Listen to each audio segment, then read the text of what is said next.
So we want to welcome tonight Anthony Visco. I think one of the best introductions is that Anthony has done work in painting, sculpture, architecture all over the country and in different places of the world.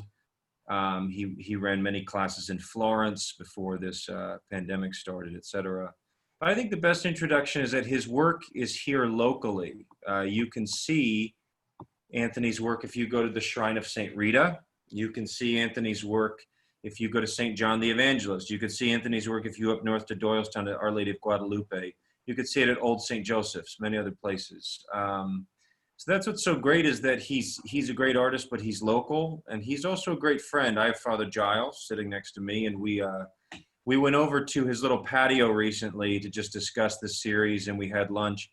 And here's how thoughtful Anthony Visco is. He even provided us white wine. Now, it's a challenge for lunch because it kind of makes the rest of the day a hustle, but that's fine.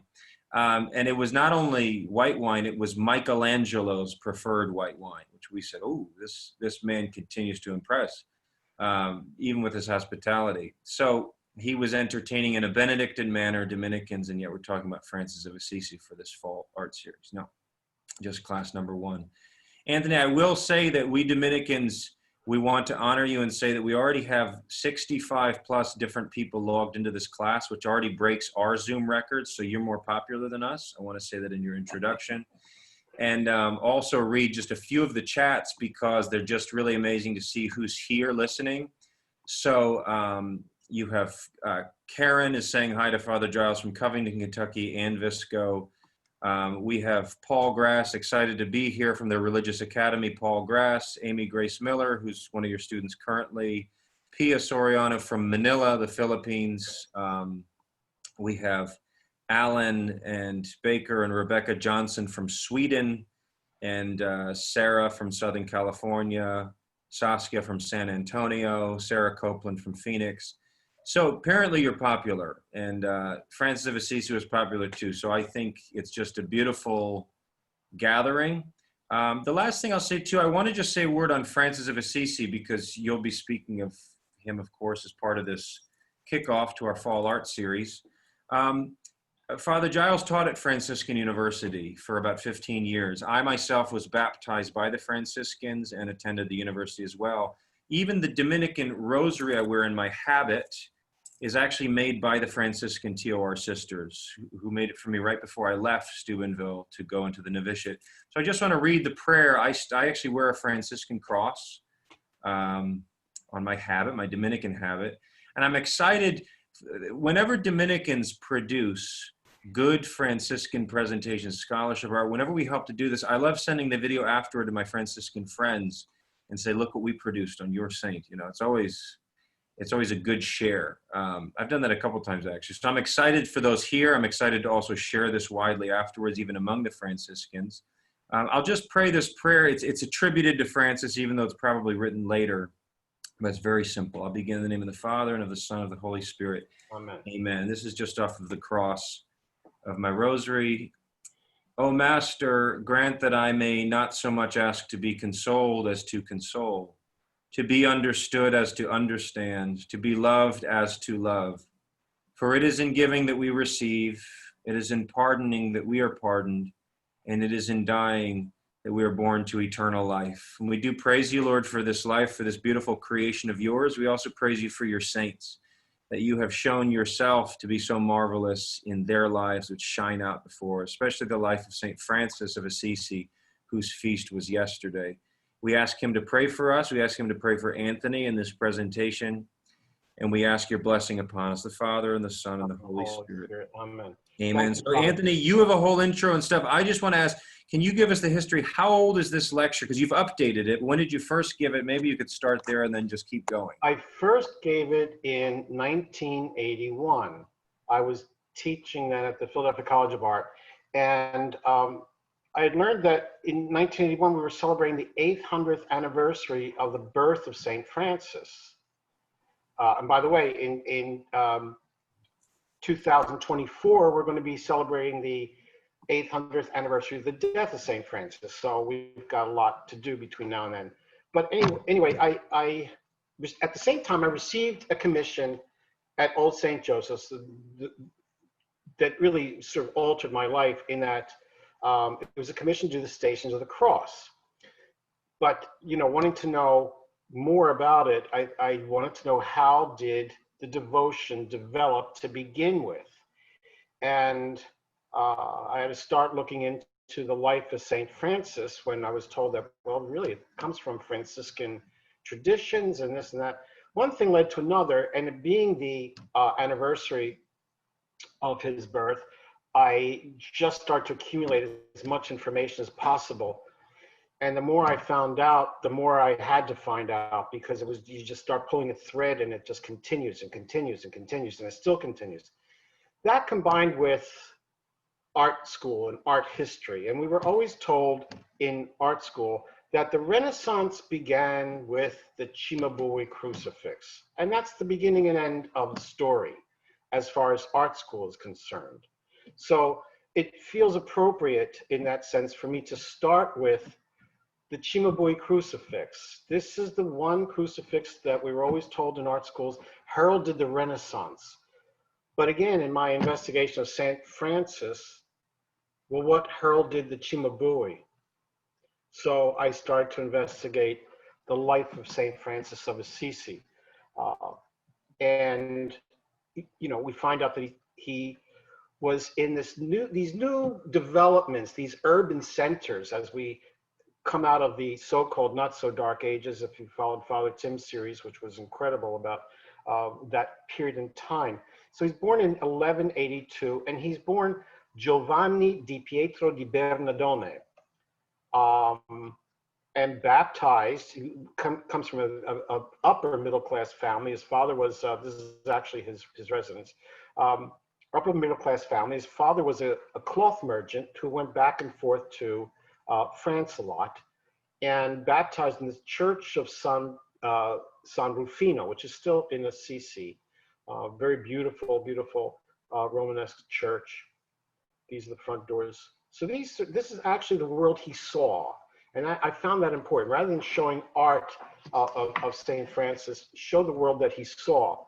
And he was a typical young man from Assisi. By the way, the name Francesco, as we call him today, the legend it comes from two sources. One is that his father was a merchant who went back and forth to Provençal, and or his mother may also have been French. Nevertheless, Giovanni liked to sing songs in Provençal.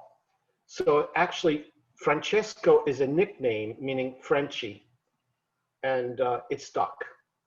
So he was known as a troubadour who would go around singing these ballads from Provençal, and thinking just like any typical young man of that period, of gallantry and being very loyal to one's community, on and on and on. And we find out that the call to chivalry was very, very dominant, as we know from Father Tim's talks about the various crusades and papal versus republics and on and on.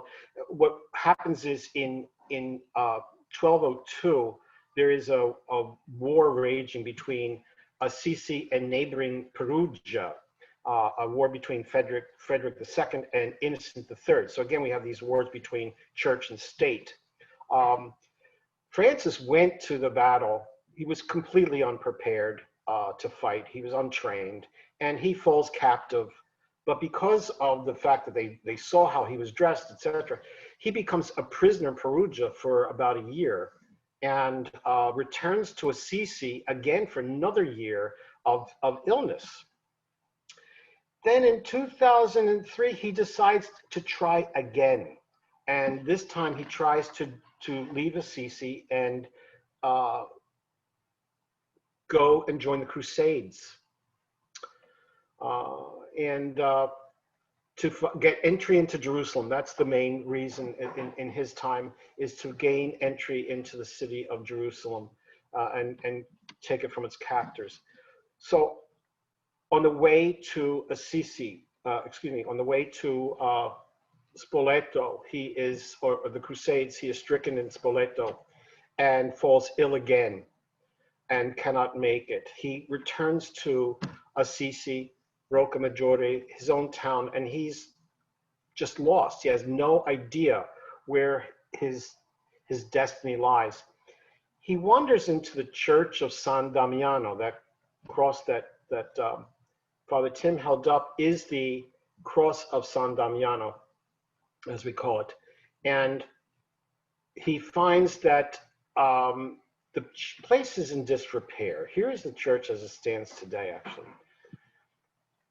And he looks at the cross, that which we call today the cross of San Damiano, and he feels and believes that the cross is speaking to him. And it says, Francis, rebuild my church, which is falling in ruin.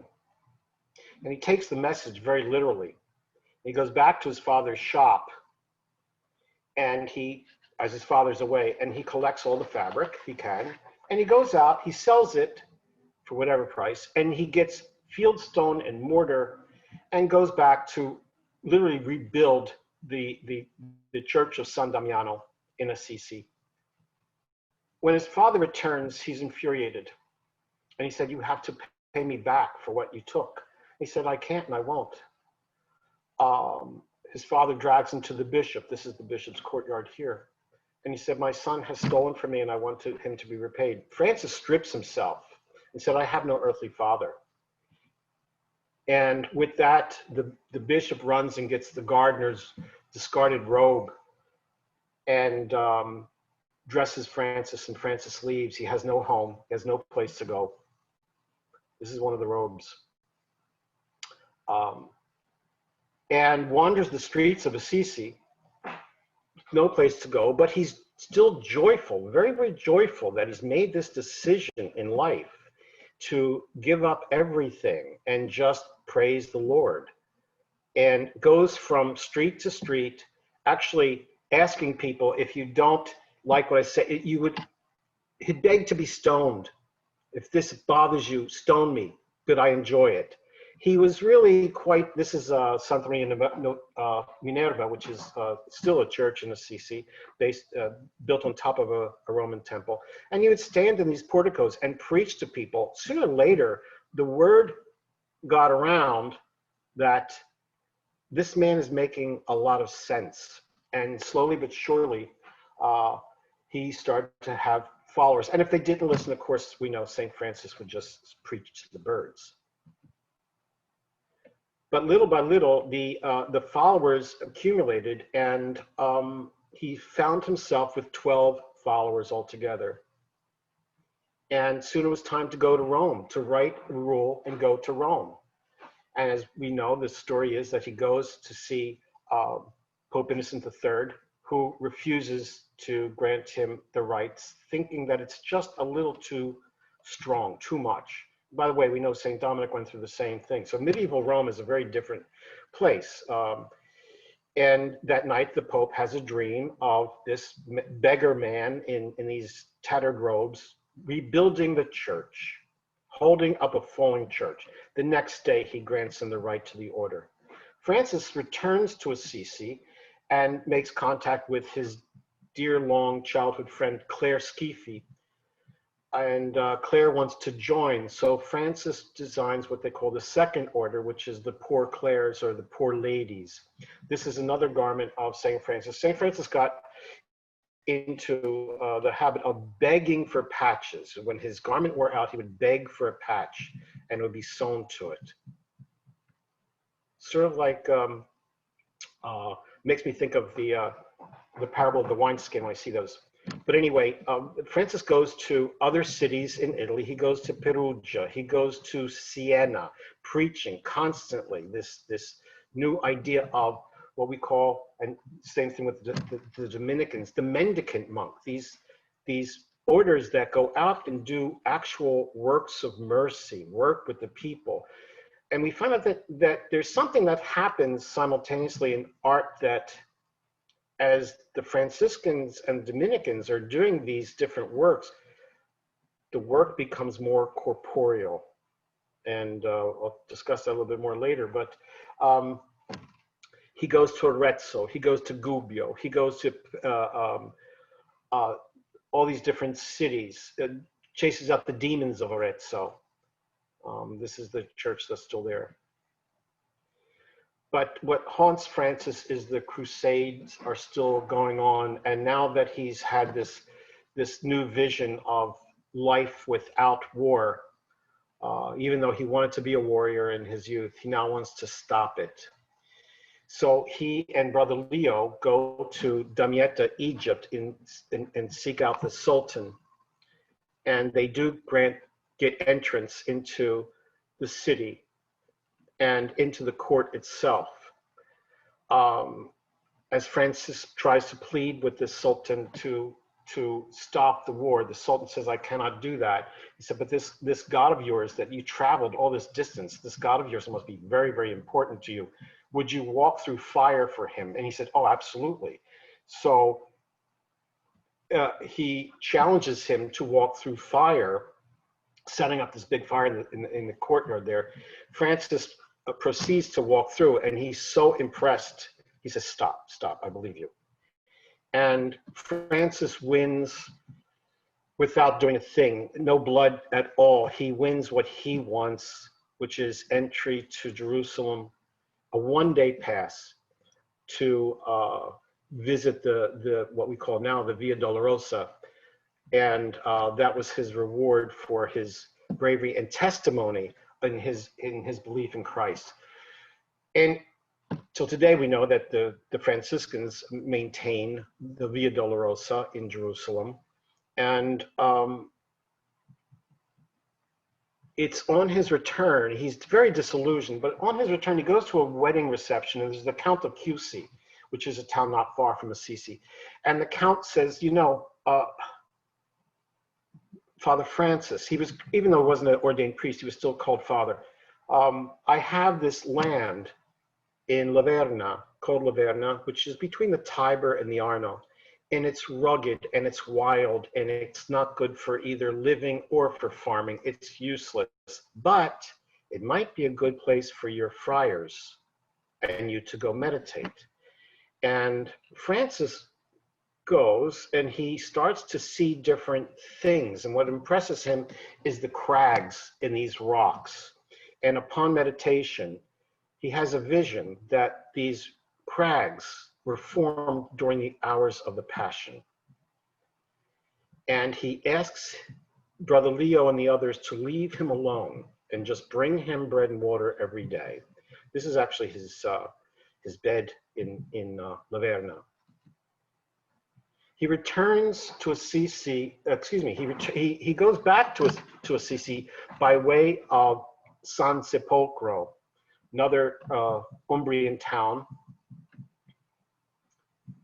And as he's going through the town, the children of the town are chanting, "Here comes the saint, here comes the saint." Before, they said there's the smell of perfume before he came back, and they saw his stigmata. He was riding on a donkey all the way back to Assisi, very weakened. He returns to Assisi, lives for another 2 years after he receives the stigmata, and dies there, leaving his blessing and everlasting peace.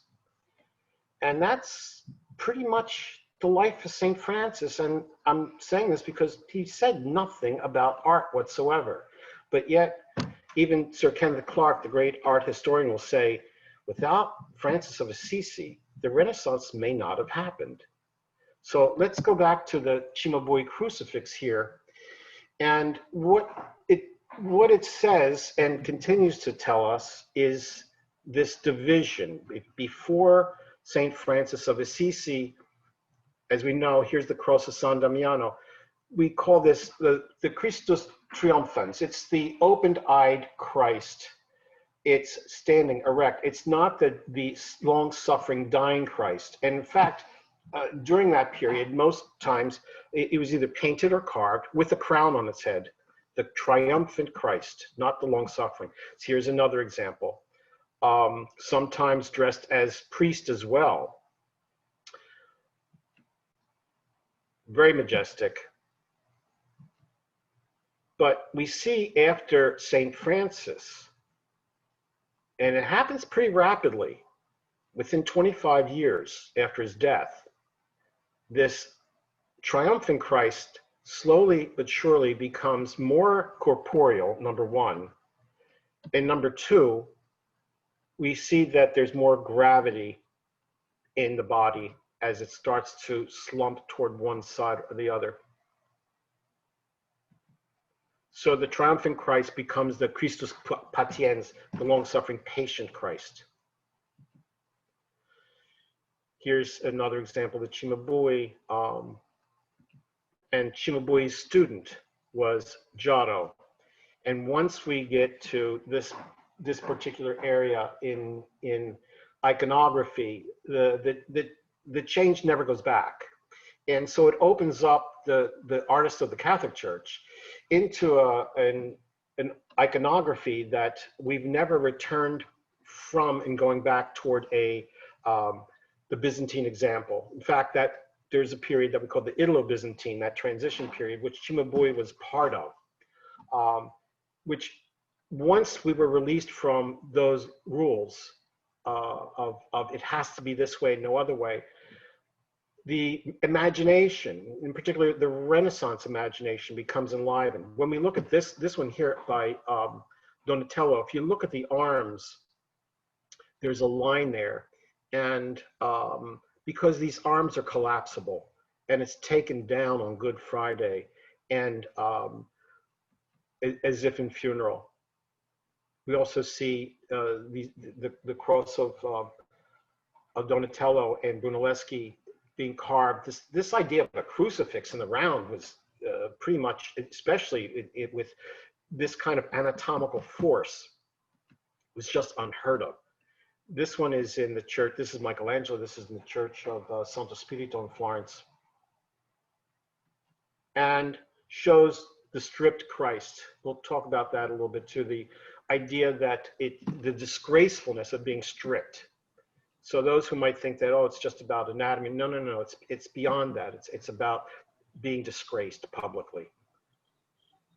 So when I think of three things in particular, one is anatomy, perspective, and light and shade.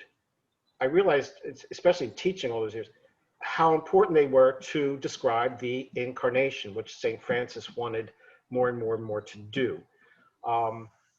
When we think of the designs of the times, and in particular, how things were referred to, I think one of the biggest things was the Canticle to Brother, Sun, Sister, Moon. And what happens when St. Francis writes that poem, and the irony is he writes it when he's practically blind toward the end of his life. So he's remembering what all the different things he saw were, but he does something in particular. This is not the poem, but this is St. Francis' handwriting, by the way, but this is his final blessing that he wrote for Brother Leo. He did something incredibly unique with this Brother, Sun, Sister, Moon. He took what Greek mythology and Roman mythology had done with, there's a god for the sun, and that's Apollo, and Selene is for the moon, and Neptune for the sea, and Vulcan for fire. And he said, no, it's brother fire, it's sister water, brother sun, sister moon, sister wind. So what happens this has a great impact on art in the sense that St. Francis introduces not only these various personifications, but he does it in family terms, that this is all family, which is very, very different from the pagan model. So when people say anything about, oh, well, you know, the Catholics just took from the pagans, absolutely not, absolutely not. What we did was change their searching for something into real family. So here's an image of St. Francis marrying Lady Poverty, as he referred to her. The other one is his marriage to Sister Death. Here's another example of that.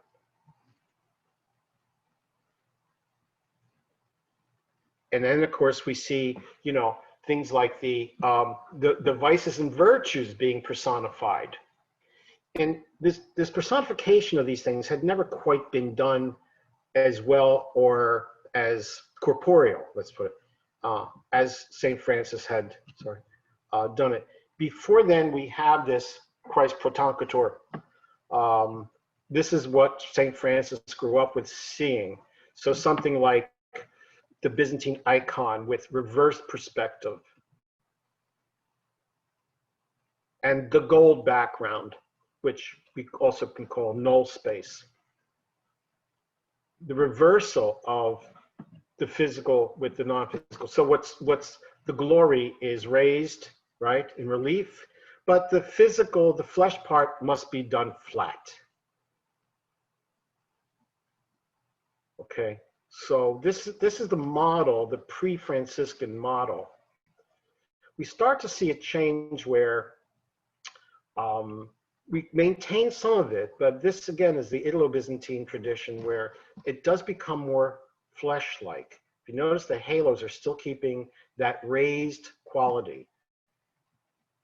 Always circular, never anything else but circular. That's still within the tradition of the Byzantine icon.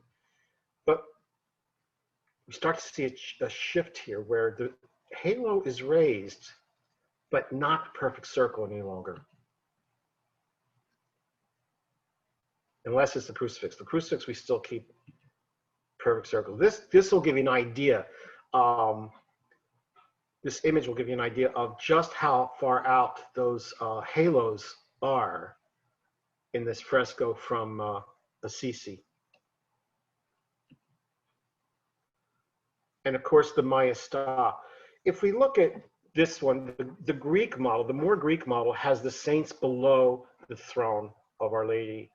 We look at the Italian model or the Italo-Byzantine model, we see St. Francis and St. Dominic, smaller in size, but nevertheless on the same plane. This idea of perspective, of projecting things in and out of space was just unheard of in the Byzantine and still is. Here's Da Vinci's two angels that he did in the Verrocchio painting, Baptism of Christ. Putting halos in perspective was considered an offense because it doesn't exist in our space. What happens is St. Francis is, when he says, remember that the flesh of your Christ is as real as the person sitting next to you. Everything changes. This is incredible invention by Botticelli. Not only is it a halo, it's a halo of angels holding up the instruments of the Passion, signs and symbols of the Passion. Projecting the body in space. Again, something that is unheard of before Francis, as well as how does light fall on an object. If we're going to depict the incarnation, well, actual light fell on it. And then again, the study of anatomy. Those three things, perspective, light and shade, and anatomy, are all critical. In spite of what art history likes to tell us about, oh, they dug up these people and they did it against the rule, and no, not at all. It didn't happen that way. And we find out that Urban VIII, there's a papal bull written, the Mos Teutonicus, which says that what you can't do, you're not allowed to boil the body to send the remains back or repatriate the bones, which was the practice at the time, again, linked to the Crusades. The church frowned on it tremendously because there was no way of knowing that these bones really were, number one, human. Remember, we don't know at this point in time, we don't have ways of knowing what a human skeleton looks like, whether it's a pig femur or a horse tibia, we don't know. But anyway, it was to stop that practice because it was a desecration of the body. But autopsies were allowed, and autopsies and dissections. So this is a medieval print of one happening. They were sometimes public. However, it's when we see these changes in attitude and use of the body, we find out that other centers are opening. So here's a hospital in Pistoia with reliefs of the corporal works of mercy done by Della Robbia.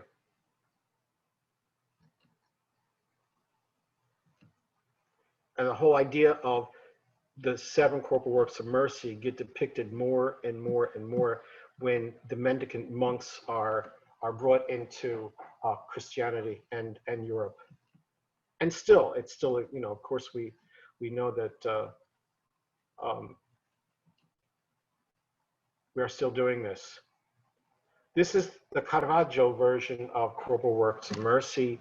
And sometimes people get confused because they say, well, you know, what is happening here? It's a little confusing, especially this particular part where this is a 2-for-1.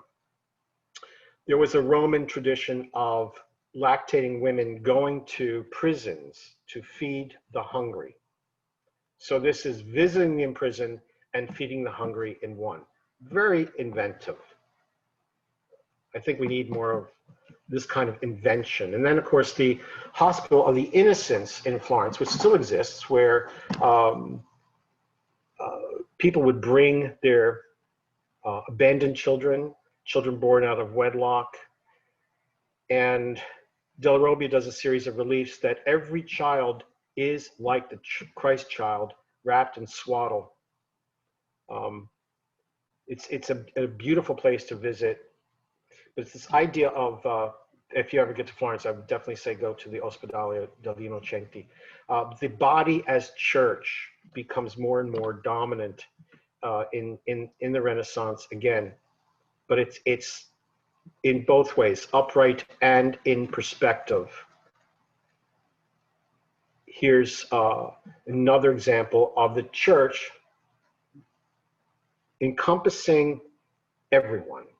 And so by the time Brunelleschi builds the dome over the cathedral, and the Cathedral of Florence is open, it houses the entire population. We see this use of the body again in St. Peter's. This is the Bernini drawing for St. Peter's Square.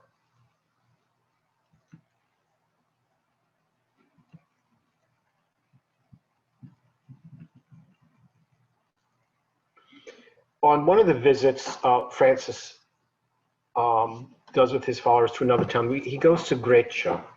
Greccio is a little town in Umbria, and he goes for Christmas.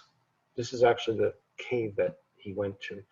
And he asks the people if he could bring in the different animals and put straw on the floor in front of the altar. And what happens is others witness that he's holding something as if he's holding the Christ child.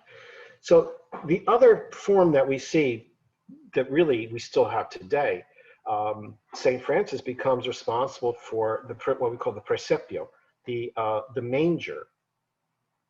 And to be continued today, as we know in our churches, and also continued live, as in Greccia, that Christmas Eve. Live performances of the Nativity.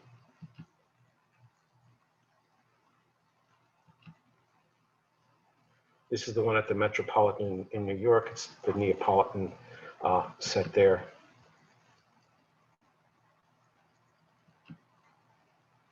And of course, we put them in our homes and churches and still build them. This is a very typical sort of thing that happens in a lot of countries where every year you make a new one. But it's the interior of the church, the depth and the body as we fill the body. This idea of projecting it in space, again, becomes so dominant in the Renaissance that we've never quite been able to leave it. This is the Masaccio, famous Masaccio fresco of the Trinity. And let me go back again.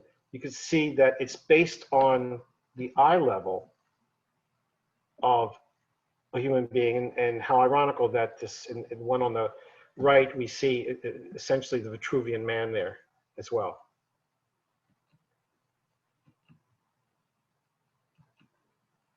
And of course, perspective works upward. This is Sant'Ignazio. So it opens windows and allows the invisible to become visible to some degree. This projection of the body in space. Again, this is when we think of those early versions of the crucifixion, the Christus Triumphans, and now we're at the feet of Christ. This is Mantegna.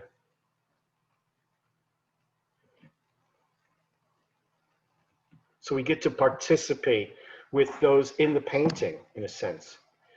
But it's the trip to Via Dolorosa that really changes things tremendously. Because there was an indulgence that Francis knew about. Here's the, by the way, there's the symbol of St. Francis there. And the idea that one would have to go to fight the Crusades and visit the Holy Sepulchre in order to get this indulgence. When Francis comes back from the Holy Land, and after the Stigmata, he makes a petition. Not everyone can go to Jerusalem on Good Friday in particular to get this indulgence. Couldn't those who can't come or go to Assisi do it here? And he was granted the right to do it in Assisi and only on Good Friday. And here we see the walk on the side here on the left of just Roman numerals and a cross, which is really all you need for the Via Crucis, or a work where all of them are combined in one. But the idea spread, and others wanted to come, and I can't come to Assisi on Good Friday. What do I do? Okay, well, can you come on another day? And soon this devotion that we know as the Stations of the Cross grew, and it continued even after the Crusades. Whether or not there's a plenty of indulgence involved, this is actually one of the stations in the Via Dolorosa. And it have inspired artists for centuries now. This is by Jacques Tissot, who was a great influence on my work when I was growing up. He was a French society artist who one day had a change in his life, and he said, I'm going to Jerusalem and I'm doing nothing. He did nothing but illustrate the Old Testament, the New Testament, back, forwards, up, down, in, out, just an incredible, incredible collections of work. This is by Sean Sullivan, who, so telling Father Tim and Father Giles, spent some time in Philadelphia. Not too sure what these stations were meant for. And then, of course, we have the outdoor stations in many different places. But it's this desire to touch Christ in some way, which is what happened to St. Francis. Just the way we have living nativities, we have, let me go back there, the live passion plays that have never stopped. Spanish realism, again, as they take them to the streets during Holy Week.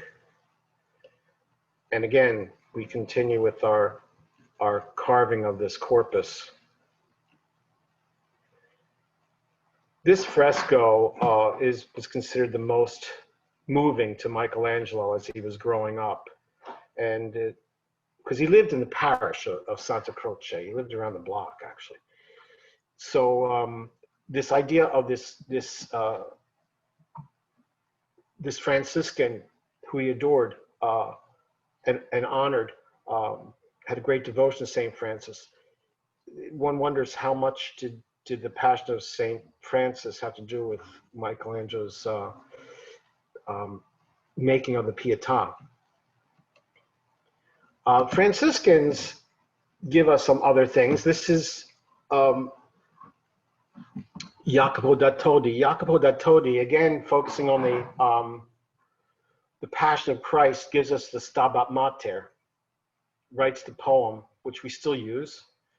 And that went on to inspire people like Pergolesi, Rossini, Vivaldi, Dvorak to write in accordance to what Jacopo da Todi writes, the Stabat Mater. And even till today, we have someone like Albo Pert writing his version of the Stabat Mater. If you're not familiar with him, he's a very interesting contemporary sacred music author. In Arezzo, another town visited by St. Francis, there's a Church of San Francesco, and in there is the finding of the true cross cycle. So again, the cities that he visits seem to continue with his inspirations and devotion to the cross.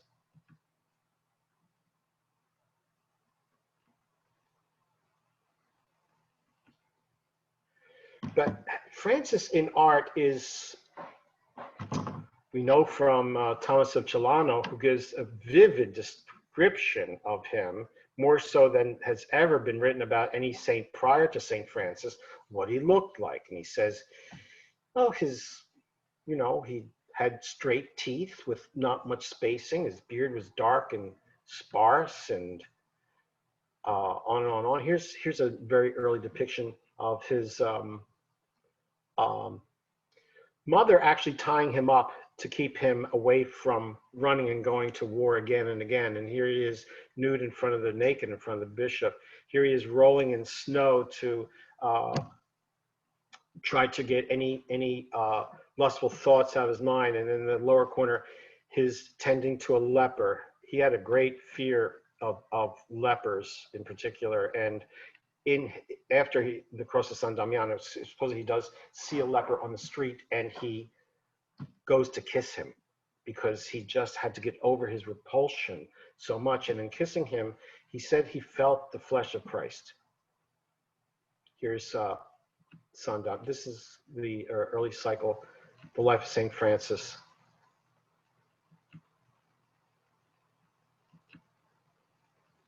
Asking for the order, the dream of Innocent III, St. Francis and the Wolf of Gubbio, where he goes and they ask him to come, and it's considered miraculous, but he just told him, hey, feed the wolf and he'll leave you alone. So that's pretty much how it happened. Chasing out the demons of Arezzo, saving the count from dying at a wedding. And here it is again at Grecia, St. Francis and the Sultan. And St. Francis riding back from having received the stigmata, giving his final blessing to Assisi and his death.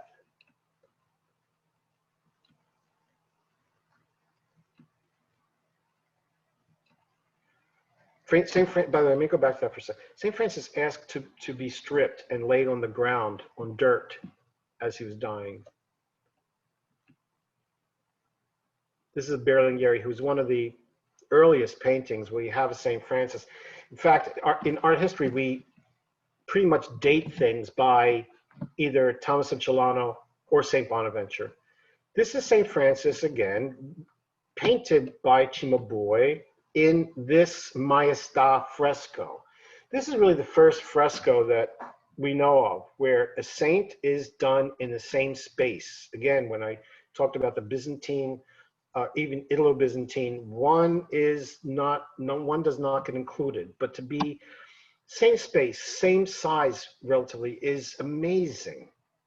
This is a really incredible breakthrough in iconography, not art history as much as Catholic iconography. So instead of being sided by angels as in the Maestà, we have St. Francis and others in what we call sacred conversation. The sacred conversation panels that go on and on and on, and most of them will include Saint Francis of Assisi. This is a Veneziano with Saint John the Baptist, Saint Augustine, and Saint Lucy. Della Robbia, Del Sarto. So you can see the equality of size. Now, we don't have, we usually raise the Madonna in this situation as we are doing a more naturalistic space. So again, it's all about the incarnation happening in our world, in our light, in our space.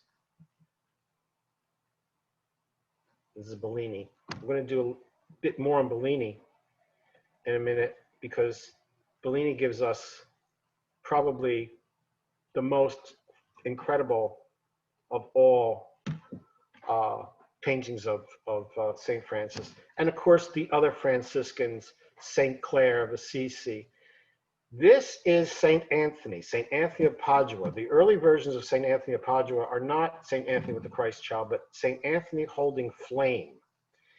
And that goes along with the legends that when St. Anthony spoke, his hands had an aura, they glowed. The versions of St. Anthony holding the Christ child come much, much later. That's more of a 16th century idea of someone passing by saying, I saw him and he was holding the Christ child while he was reading. This is St. Bonaventure, the Franciscan martyrs, St. Elizabeth of Hungary. Now, as we all know, you don't have to wear a Franciscan habit to be a third order Franciscan. This is St. Unique Serra. This is, oh, what's her name? Hold on. St. Catherine of the Five Wounds. And St. Didacus of Spain. St. Catherine of Genoa. Maximilian Kolbe. I used a photograph here because, quite honestly, I'm not real happy with a lot of the art we're producing and not producing on this incredible saint. Padre Pio, of course. Mother Teresa is a Franciscan. Franciscan meaning that, no, she didn't wear an OFM habit or anything like that, but her order lives by the Franciscan rule. Venerable Solanus Casey, or is he blessed? I think he's blessed now. Blessed, thank you. Here's another one of Solanus Casey. But it's the ecstasy, St. Francis and ecstasy paintings that are probably the most prevalent. Here's a Giotto, and they go on and on, Ghirlandaio, they go on and on and on. Veneziano, again, watching these crags in the rocks of Laverna, the seraphic vision, Brother Leo witnessing it.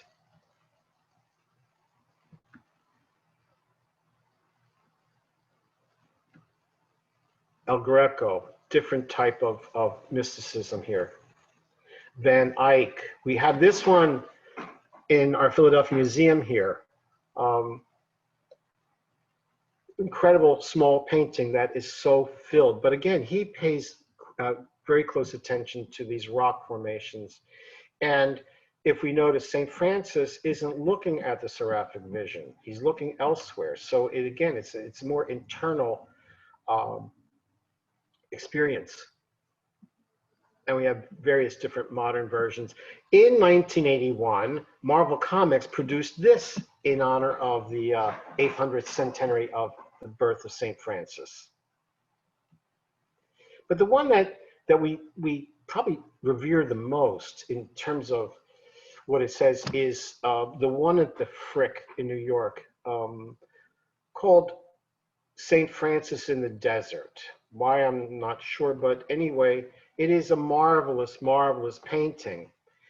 And unfortunately overlooked by a lot of art historians. Bernard Berenson, the most famous from Yale, when he writes about it, he says it's nothing but a pretense to do a landscape painting.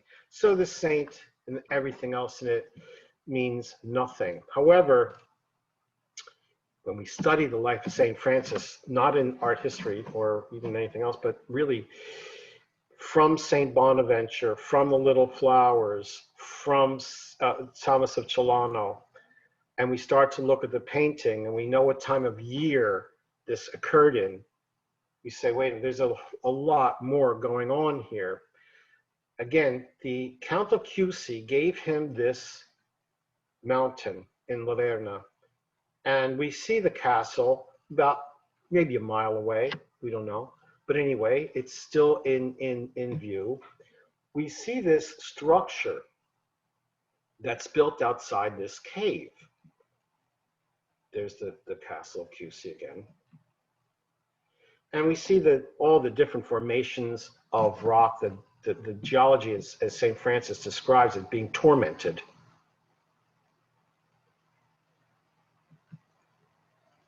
But what I find most interesting is St. Francis receives this stigmata. Sometimes we celebrate on the 16th of September. Now, today is the second day of Sukkot, which is the Jewish Feast of Tabernacles. Some will say, and Father Giles or Father Tim, if you can add anything to this, I'd appreciate it, that there's the three great Jewish holidays of Pesach, which we celebrate as our Passover, Easter, Shavuot, which is Pentecost, and Sukkot, which is the Feast of Tabernacles. And that in the medieval church, it was practiced. And here, of course, we have Bellini, the same artist. Interesting that he uses the same rocks below. But Bellini's Transfiguration, and the apostles, after having this vision, say to Christ, can we stay here? Can we build booths here? Meaning, can we build a Sukkot?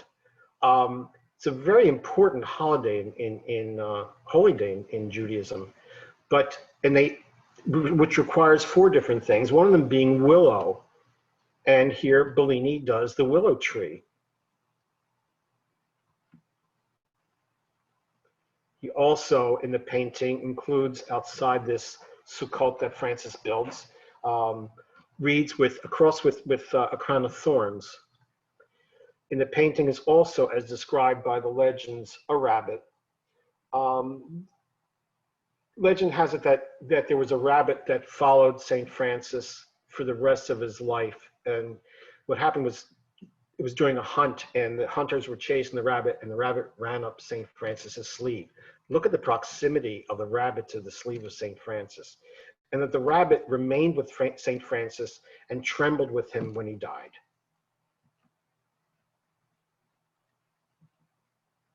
The donkey. Donkey has a few meanings here. One is it the one he rode up on, or the one that was put to work?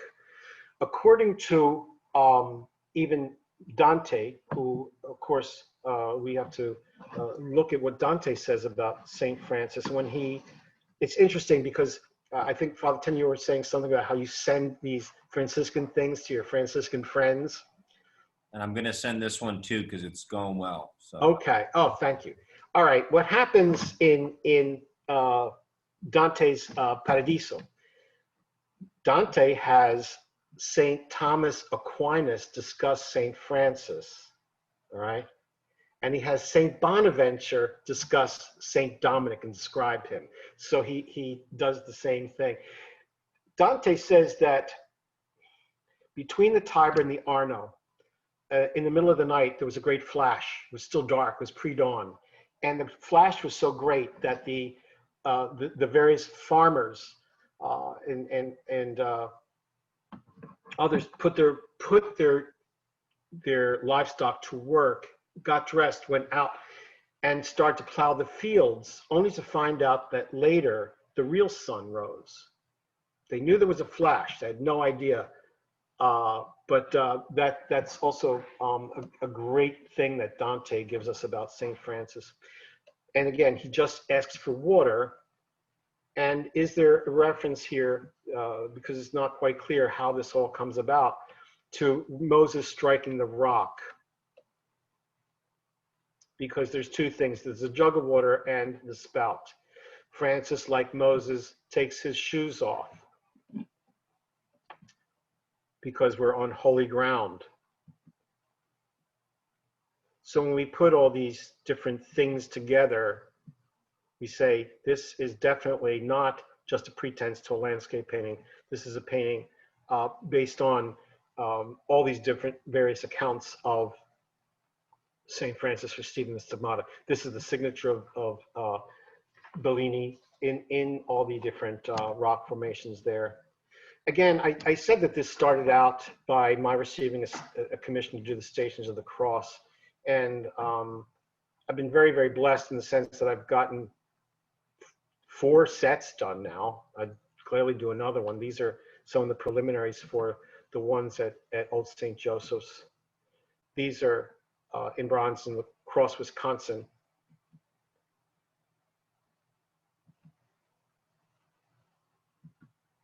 And these are for studies for the Our Lady of Guadalupe in Buckingham, PA. And it's one of those things that you could just do them over and over and over. This is sort of, again, done in the painted corpus version that we see in somewhere. This is full in the round. I had the opportunity to do this one.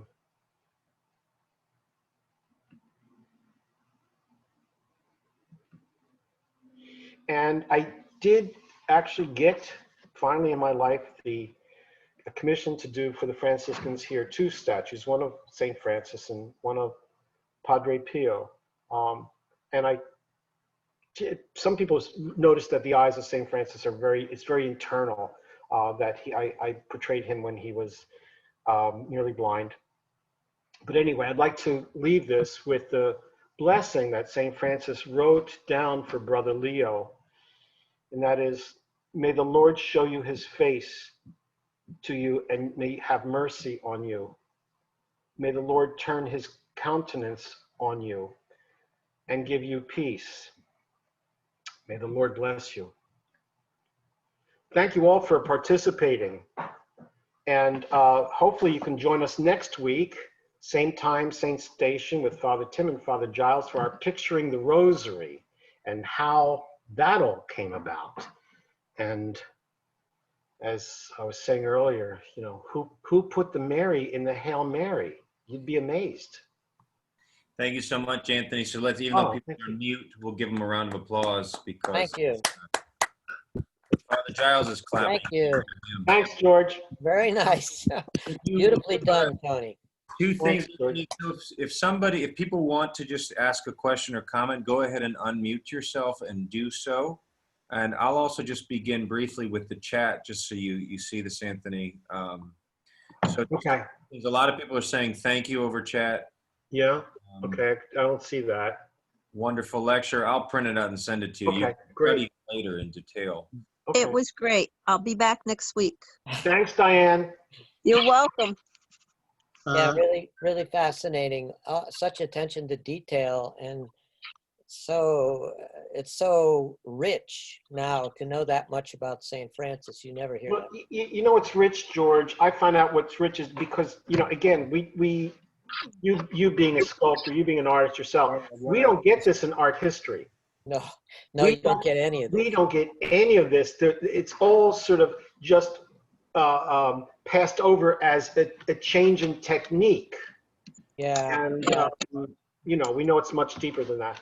And Anthony, I should have said this too at the beginning, even though this was advertised, of course, but just the title, which I think is a great summary of this talk, is St. Francis and the Renaissance Imagination. And just as you detailed in about 7 different ways, how much the Renaissance has Franciscan spirituality as this revolutionary force behind it. Can you also say, just for fun, who named it the first time? Oh, sure. I originally had named it, the title was St. Francis and His Influence in the Arts. And the first time I gave it out at Ivy Hall, Dr. John Haas said, I really want you to do this, but I'd like you to just consider changing the title. And then, oh God, no, don't change the title. That's my title. And he said, I said, to what? And he said, St. Francis and the Renaissance imagination. And I've stuck with that. Thank you, Dr. John Haas, but I've stuck with that ever since. Yeah, and he lives right up the street. So a lot of good people in Philly, you know? Yeah. Anybody else too? Comments, questions? Go for it. We have a little time. I have a question. Anthony, thank you for everything. I've been very much enjoying. I have an exhibit of my photographs of crucifixes, so I would like to listen to it again and get some of the information you were mentioning there. Also apply to the history of the crucifix. So thank you so much again. I will be back next week. God bless you. Please. Our pleasure. Thank you. Thank you for Anybody else too? You got to. It's like basketball. You got to body out for position. Okay. Ladies first. Go ahead. Oh, okay. Well, I used to be a basketball player. I actually played in college. But anyway, thank you so much. I am a stay-at-home homeschooling mom. I have always had a love for history and art. And I'm just so thankful that you have graciously opened up this Zoom thing. I don't know, God's providence led me here on Facebook, I guess. So it was amazing, and I will definitely tell my friends about it. And do you travel and do talks? Would you like to come to Phoenix? Yeah, I do travel and do talks. It's just a matter of, are we doing talks with all this, other stuff going on? Sarah, too, another thing, too, for the time, and you could always, I should say this, too, Anthony has a great website. If you just look up Anthony Visco, contact him, you could see his portfolio, but that goes for anybody. The other thing, too, is that all of these talks are recorded, so if you check out our stpatricksphilly.org or even our Facebook, too, and Anthony will publish them on us. Our goal is to record and also just so you can pass these along in this coming week to anybody. Yeah. Great. Thank you. Thank you, Sarah. Yeah, but I would like to go I've never been to Phoenix. We'll talk about that. Okay. Great. Hi, Anthony. Hi. We've known each other through Facebook of different people. Okay. And thank you for your enthusiasm and a very inspiring night. So thank you very much. Oh, thank you. I just have a real quick question for you. Sure. I was taking notes, and I missed what you said about the importance of the different perspectives of the different shades of light shade, and that's all I got. And I missed the other two aspects. Well, it allows us to, as opposed to the Orthodox model, which is going in reverse, it's it coming to us rather than us going to it. Okay, so we cannot project ourselves into the Orthodox images the way we can with the post-Renaissance or I don't even call it post-Byzantine era. Right. Once, I'm going to tell a story here. And I had a extremely talented student who was Greek Orthodox. He was talented in painting, drawing, sculpture, all of it. And his big lament in life was that his church did not allow him to use those gifts. Wow. And I say that because we are so fortunate as Catholic artists to be able to do all of this. And it doesn't mean that we have to include perspective or have to be that anatomical or have to use, that the same sort of light and shade, which is why I showed some of those other versions of the more modern versions of St. Francis and Ecstasy or the stigmatization. We still we have a much broader language that is a greater responsibility in a way. Mm-hmm. I agree. Thank you. So again, just to repeat again, because of Francis's emphasis on the incarnation, Christ in our flesh, in our world, that changed artistic perspective. Yes. Changed and focus on anatomy and also light and shape. Yes. Oh, Yes. that's it. You Anatomy. can Okay. type in there. I'm going to call on you, Anthony, please. Okay. Thank you. Anthony. Yes. Anthony, it's Ed. Hi, Ed. It's very good. I enjoyed your presentation, and I'm going to have to get better with this Zoom stuff. I'll be better by the next one. Okay, Ed. Yeah, please join us. You and Joanne can join us. good to see you. Same You look here. good. You look really good for a For an 72-year-old old man. guy, you know? Yeah. Yeah. I like we both have the glasses and we both have the gray hair. Yes. Let's call on, we'll call on Anthony here. You were. Thanks. Visco. Hi, Anthony. Yeah, hi, Anthony. Thank you very much for this presentation. I loved it. Thank you. And I saw something, you might know, I enjoy reading and learning about the heretics. And seeing that that Francis had such a connection to Provence, and the Albigensian Crusade was going on during his lifetime. Yeah. I wonder if some of this emphasis on corporeality and on putting yourself in with the Blessed Mother, for example, full size, is a way to engage the Albigensians like how the Dominicans engage them. I think it shows more in the Dominican art, the art that comes out from St. Dominic, etc. Then, because remember, St. Francis didn't put himself in it. It was someone else that did that. But yes, he is definitely, fighting against, as we all were, the whole church was, against that kind of heresy where emphasizing that it happened. You cannot deny this. And it's very, very real. And that's why he would emphasize that it's as real as the flesh of the person sitting next to you. Yeah. And I would just add too that as much as there were broad things going across Europe and they were in contact with one another, there are also charisms begin in those local pockets.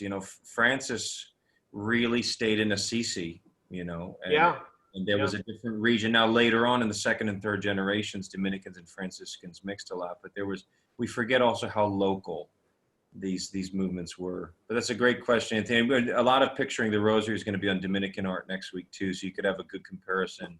Yes. Fuller than just a 2-minute.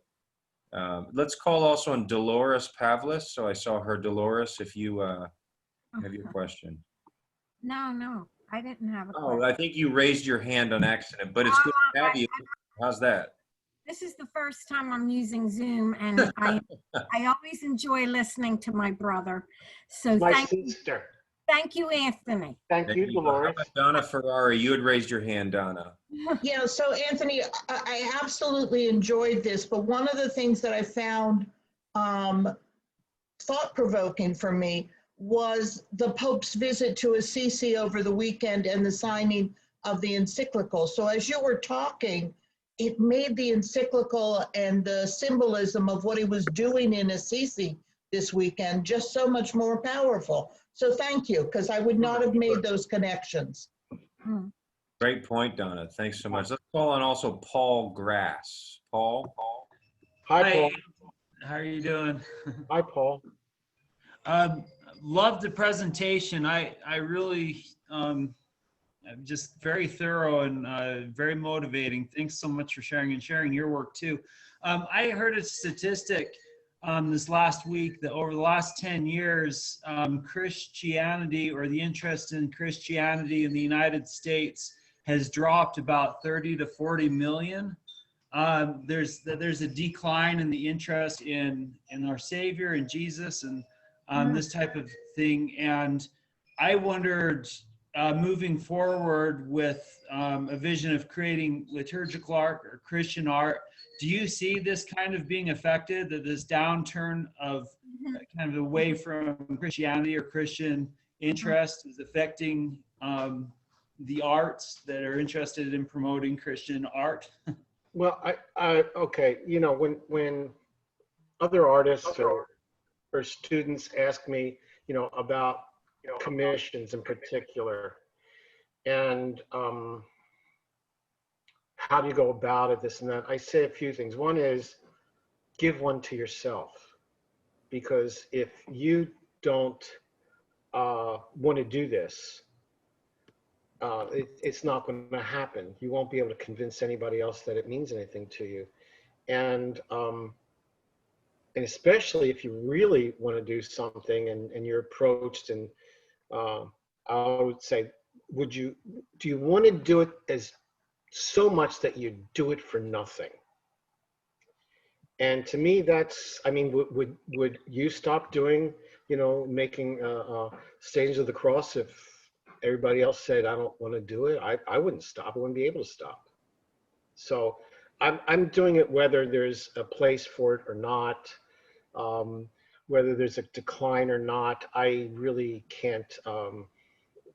Yeah, I know, for example, I mean, in Philadelphia, I probably worked on the last 2 churches that are going to be built in my lifetime. Our Lady of Guadalupe out in Buckingham and St. Joseph's in Downingtown. I can't see any churches built from scratch right now in and around here. But that's not going to stop me from doing what I do. Why don't we call also on Frances Green? So she had raised her hand. Oh, Frances. Hi, Anthony. How are Hey, you? Frances. How are you? Thanks for joining Wonderful. us. It was absolutely terrific, Anthony, and it was so technically erudite and but yet it was presented with such passion about your work and certainly about the influence of Francis on the Renaissance art. And it was just absolutely terrific. And I'm very much looking forward to working with you as we go forward on our project at Patrick's Cathedral in New York. So thank you, Frances. Yes, we're not going to let that go, hopefully. But Frances, happy name day. Happy Feast of St. Francis to you. Yeah. Thank you very, very much. Thank you. And you're not going to reveal these secret plans at St. Patrick's Cathedral? No, maybe not. Actually, I would be happy to reveal them if I may. Sure. I have asked Anthony to be the artist to really, how should I say, really embellish the altar of Saint Therese de Lisieux and do statuary of Saints Zélie and Louis Martin, who are Therese's parents. And Therese is, of course, at her altar, but I felt that her parents, who I am devoted to, as well as Saint Therese, should be part of this, almost a triptych on the altar. And Anthony was gracious enough to accept this challenge and, of course, meet with Monsignor and the individuals at St. Patrick's Cathedral and myself. And then it got a little off-put because of COVID, but yes, Anthony, but I'm glad you're still hanging in there. Yeah, we're hanging in there, Frances. Great. And so I will be speaking with the cathedral probably early next month, and we will move forward again. Most likely, given what's happened at the cathedral as well, probably sometime in the beginning of the year. But it's still on. Okay. All right. Thank you, Frances. Good to talk to you. Thanks for joining us. Wonderful to speak to you. Wonderful. And I'll see you next week because this is fabulous. This is just really great. Thanks, Frank. Okay. Bye-bye. Bye-bye. Two more people, just Anthony De Lorenzo would also raise his hand. Anthony, you out there? You want to chip in? Yes, can you hear me? Yeah, yes. Hi, Anthony. Hello. Hi, Anthony. Hello, fathers and Anthony. Anthony, I wanted to ask you a question about Bellini's Christ in the Desert. I've always considered it one of the single most successful depictions of a state of ecstasy or a mystical state, which is, of course, completely inward and on another dimension, an unseen dimension. At the same time, it's combined with the most extraordinary observation of this dimension and the natural world. I've read some scholars who talk about the Enlightenment development of Western science is anticipated by how closely Renaissance artists observed nature. So my question to you is, how much of that extraordinary tension between the ecstasy, the mysticism, and the unseen, along with the finely observed, how much of that is coming out of Bellini's genius and how much of it is coming out of Francis? I think it's coming out of both, because when I look at his invention in his Sacred Conversation paintings, and again, as I showed you with the Transfiguration painting, Bellini is simply an exceptional observer. And what is so unique about the St. Francis in the desert is that it's one of the few, of all the ones I showed, nobody brought this up, but I'm going to bring it up now. There's no seraphic vision. It's completely gone from the Bellini St. Francis in the desert. And yet we still sense that he is going through a mystical moment, you know, in the entire construction of it. So it's a remarkable work in that alone, is that we still sense the stigmata happening and occurring in the Bellini. But the observation of nature is just remarkable in this time period, more so than it is now. And yet it's still not realist. It's still invented, you know. This is not something that he had in front of him. So he obviously collected the information, did studies, which we don't have. If they are, maybe we'll find them someday. But other than that, I think it has to do with what we call the development of form memory, and something that we have to sort of start to teach again. These guys were amazing at, just like any language, it's memorized. It's memorized. So I think he, at this point in time in his life, he had such a highly developed sense of light and shade from memory, because this, again, this is not, he didn't set up an easel in Laverna to paint this. So again, it's a lot of invention and a lot of imagination. It raises the bigger question too of how there are real painters and artists who have a genius, and to match that with a saint's genius is this great combination, or holiness. They're sure in both. Yeah. Yeah, and I also feel that the sense, I mean, the extraordinary irony that the senses are so heightened in this painting that it could lead the viewer to a mystical state. I feel before this painting what a Russian Orthodox believer must feel before an icon. It induces an altered state of consciousness.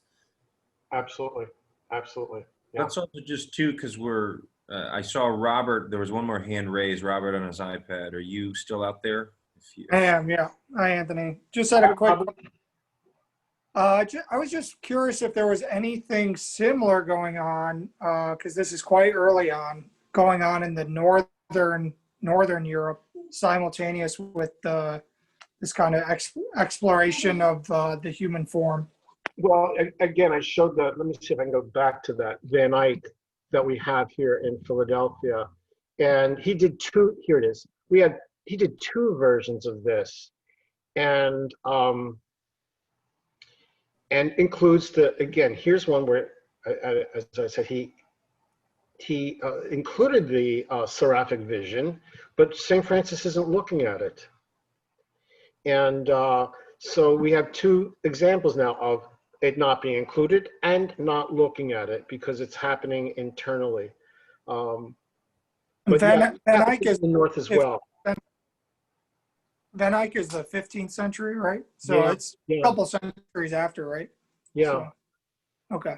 Yeah. So it takes a while to move. I was just wondering, did this stuff originate in Italy and then move itself across Europe? This kind of obviously the perspective and well, as Father Tim was saying, you know, Franciscans and Franciscanism it was kind of local there, and then started to spread out from Umbria, but and got to the north, of course.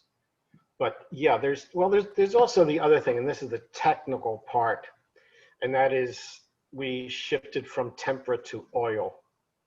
Right. Enabled a whole other range of chiaroscuro that was just unavailable to the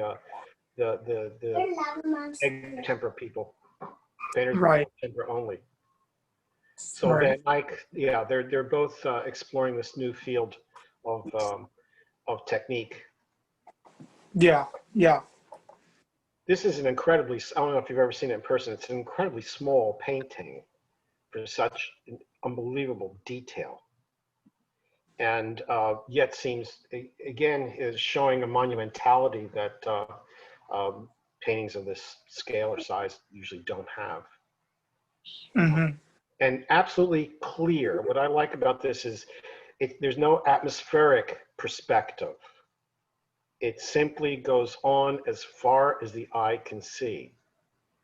And in detail, there, if you take a magnifying glass, so there you can see the men in the boat. The boatmen are quite clear, quite clearly painted. It's amazing work. Well, you've been quite clear, Anthony. No, it's Thank been you, great. Tim. How are we supposed to wrap this up? How do we summarize this? I don't know how.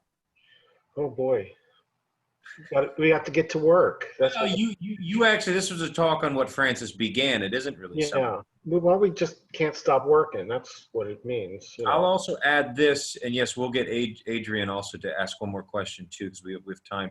I'll just say you had mentioned in your question about your answer to, will you do a Stations of the Cross, whether you want to or not? When Father Giles and I visited, I mean, you're working on a small model of Stations. Oh yeah, there's no church or anything. It's just I want to do them. I want to continue doing them. Yeah. So Adrian, why don't you also ask one, because I saw you chip in there. Go for it. Adrian, well, we'll wait for you. We have. Sorry, I had to unmute. It's Richard. I'm on my wife's. Hey, Richard, how are you? Good, Anthony. How are you? Great, great. You know, lecture. It's always informative. And I just wanted to ask. You talked about the you know, the gallantry that he was enamored with at the beginning of his life. How much do you think that played a part? Because that kind of comes directly from, you know, the court of Charlemagne and all. And do you think that continued to impress him, or do you think he kind of gave that up after his vision? He gave it up after the first time he was imprisoned for a year, went back to Assisi for a year. That's when his mother locked him in. She would not let him out, and he was still sick. Then he tried again a couple years later, and to try to join the Crusades, and went through Spoleto. And at Spoleto, he was stricken with something. We're not clear, but he said he saw something or felt something, and he had to return. But it was kind of common in the day, just as we see in the story of Saint Rita of Cascia. After her husband was murdered, her two sons believed that it was the thing to do, to go and avenge their father's death. Of course, it didn't happen. You know, Saint Rita prayed for that wouldn't happen, and it didn't happen. But it was just, that's the thing one does in these sort of new urban centers, and